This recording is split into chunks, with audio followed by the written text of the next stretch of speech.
আসসালামু আলাইকুম, welcome back to my channel cooking by Zohra.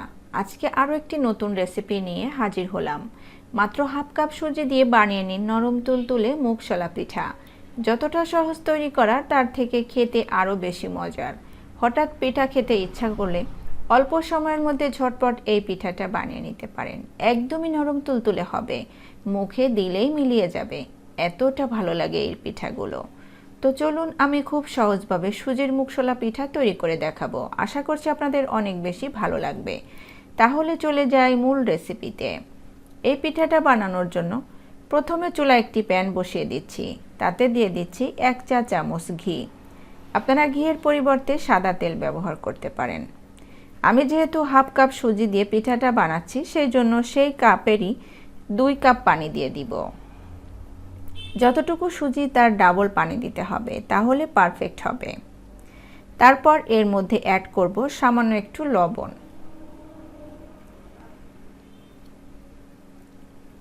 এরপর পানিটাকে ফুটিয়ে নিব। পানিটা যখন পুরোপুরি ফুটে উঠবে, ওই পর্যায়ে হাফ কাপ সুজি অল্প অল্প করে দিয়ে দিব। অল্প অল্প করে দিব আর মিশিয়ে নিব। এই পর্যায়ে চুলার হিটটা একদমই লো হিটে রাখতে হবে। এভাবেই করে লো হিটে সুজিটাকে রান্না করে নিব। সুজিটা সিদ্ধ হতে একটি ডোয়ের মতো তৈরি হয়ে যাবে। এরপর চুলাটা বন্ধ করে হালকা করে ঠান্ডা করে নিব।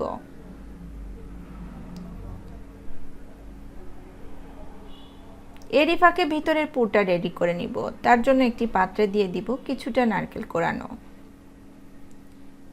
আমি অল্প করে বানিয়ে দেখাচ্ছি, আপনারা চাইলে বেশি পরিমাণে বানাতে পারেন। এই নারকেলের মধ্যে অ্যাড করব 2 চা চামচ চিনি গুঁড়া। এখানে চিনির গুঁড়াটা ব্যবহার করলে খুব দ্রুতভাবে মিশে যাবে। তার মধ্যে অ্যাড করব 2 টেবিল চামচ গুঁড়া দুধ। এরপর আলতো হাতে সব কিছু একসঙ্গে মিশিয়ে নিব। এটি মেশানোর পর এত মজা হয় খেতে, না খেলে স্বাদ বুঝতেই পারবেন না। এরপর এটিকে সাইড করে রেখে দিব। এরই মধ্যে দেখবেন সুজির ডোটা অলমোস্ট ঠান্ডা হয়ে গিয়েছে। হাত দিয়ে এই ডোটাকে একটু মথে নিব। হাতে সামান্য একটু তেল লাগিয়ে নিয়ে মথে নেবেন, দেখবেন খুব দ্রুতভাবে কাজটি হয়ে গিয়েছে। দেখুন মথে নেওয়ার পর কি সুন্দর স্মুথ হয়েছে। এরপর একটি রুটি বানানোর পিঁড়িতে সামান্য একটু তেল লাগিয়ে নিব।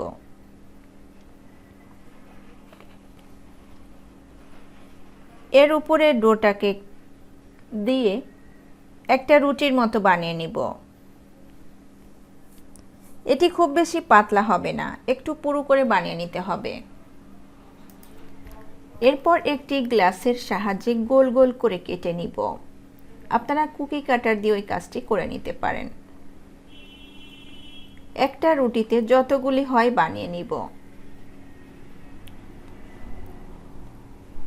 এখানে যে অবশিষ্ট অংশটি থাকবে সেটি দিয়ে আবারও বানিয়ে নিব। তারপর এই ছোট একটি রুটি হাতে নিয়ে 1 চামচ পুর দিয়ে দিব। তারপর এভাবে করে মুখটা একটু চেপে আটকে দিব।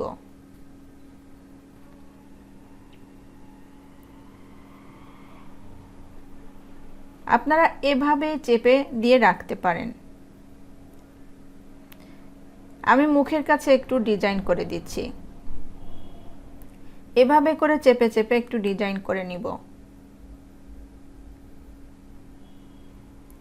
দেখুন একটি মুগশলা পিঠা রেডি হয়ে গিয়েছে।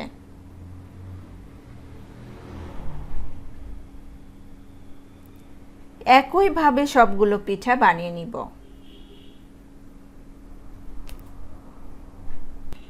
তারপর এগুলোকে হালকা করে একটু ভেজে নিব। তার জন্য চুলায় একটি কড়াই বসিয়ে কিছুটা তেল দিয়ে দিব।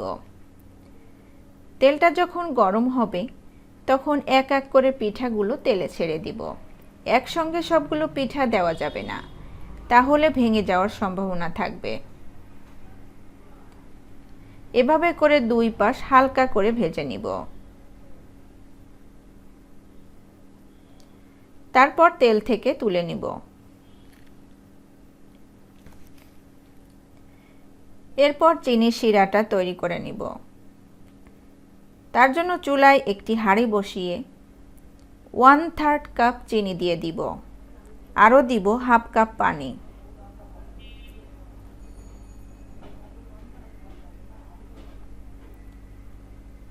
ফ্লেভারের জন্য দিয়ে দিব 2টি এলাচ। এলাচের একটু মুখটা ফাটিয়ে দিবেন, তাহলে সুন্দর একটি সুঘ্রাণ বের হবে। সামান্য একটু লবণ দিয়ে দিব। মিষ্টি জাতীয় খাবারে সামান্য একটু লবণ দিলে মিষ্টির স্বাদটা ব্যালেন্স থাকে। এরপর কিছুক্ষণ জাল করব। এটি একটি ছড়ানো পাত্র হলে ভালো হয়, তাই এটিকে ট্রান্সফার করে নিব। চিনির পানিটাকে খুব বেশি জাল করার প্রয়োজন নেই। চিনিটা গলে গিয়ে 2-3 বার বলক চলে আসলেই হয়ে যাবে। এরপর চুলা বন্ধ করে দিব এবং ভাজা মুগশলা পিঠাগুলো দিয়ে দিব।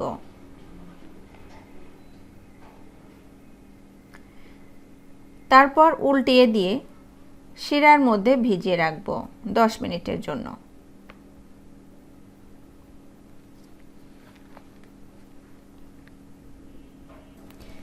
দেখুন পিঠাগুলোর মধ্যে শিরাটা ঢুকে ফুলে ডাবল হয়ে গিয়েছে এবং অনেক বেশি সফট। পিঠাটা কতটা নরম এবং ভিতরটা অনেকটা জুসি, মুখে দিলেই মিলিয়ে যাবে। 2-4টি খেলে মনে ভরবে না, এতটা ভালো লাগে খেতে। এই শীতে একবার হলেও বাসায় ট্রাই করতে পারেন। আশা করছি রেসিপিটি আপনাদের কাছে অনেক বেশি ভালো লেগেছে।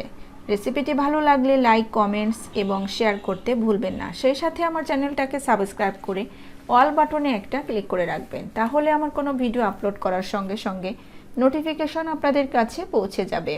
আর আপনারা যারা আমার ফেসবুক পেজ থেকে দেখছেন, লাইক এবং ফলো দিয়ে না রাখলে প্লিজ লাইক এবং ফলো দিয়ে রাখবেন, তাহলে আমার কোনো ভিডিও আপলোড করার সঙ্গে সঙ্গে নোটিফিকেশন আপনাদের কাছে পৌঁছে যাবে। ভালো থাকবেন সবাই। আজকের মতো এখানে বিদায় নিচ্ছি। পরবর্তী রেসিপি দেখার আমন্ত্রণ জানাচ্ছি। আল্লাহ হাফেজ।